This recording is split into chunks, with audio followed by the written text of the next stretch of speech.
Kid movie that's coming out next Friday, and oh god, this movie good. I'm not gonna sugarcoat because I was thinking about it. It's like, Nezzy, it's kind of a kid's movie, so it's not really for me. But if I'm just looking at it as a movie itself, I'm not gonna sugarcoat it. I'm not gonna be nice. Movie, it's not good. It's one of those sequels that just came directly to a gas station in the middle of hell nowhere, because one of those sequels that nobody was asking for. No one knew what was coming out, and now it's coming next Friday. It's just like, I didn't ask for this shit. Almost reminded me of, like, in the vein of Home Alone 4. Like, there's a Home Alone 4. You only remember the first two and half of the third movie, and now this was the fourth movie. No, in a nutshell, the movie's not.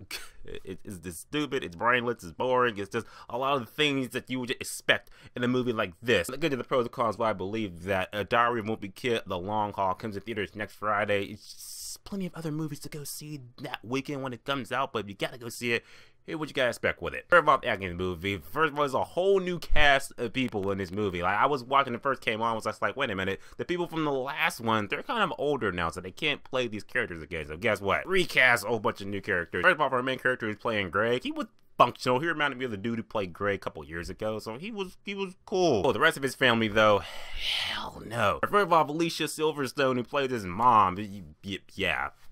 Her. No mother on the face of the earth would treat her children like this on a road trip, and I was just like, no. Talk about some bad Barrett. His brother Roderick, oh my god, he was insanely borderline dumb. He made Ed from Ed and Nettie seem like Bill Nye the Science Guy. The way he was acting and saying things in this movie, he made Murr from Home Alone look like a freaking genius. I was just like, no, it's just retarded. But it's retarded, it's not funny. Plot in the movie is that more or less you have Greg again, just pretty much just being Greg, and now his family is going on a road trip to go visit their mom for her birthday, and of course it's a road trip movie, so they gotta have shenanigans and other shit that goes along the way, and it's just their road trip movie. Diary of a Wimpy Kid style.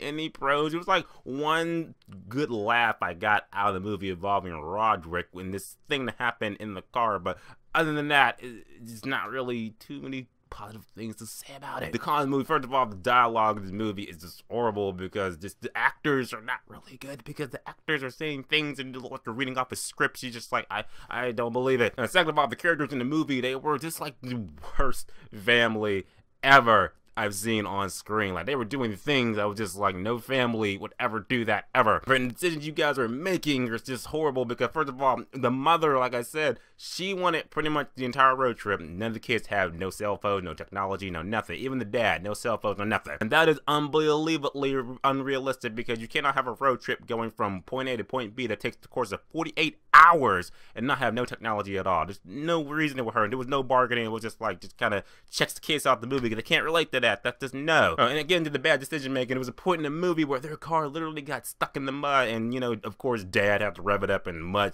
sprayed on the family and shit like that. They just stood there. But literally just like, you know that the mud is gonna spray on you guys, so why don't you just move a little bit to the left and you won't get sprayed. You can really pick this movie apart scene for scene when you're just watching it, just like, that's dumb, that's dumb. Why would they do that?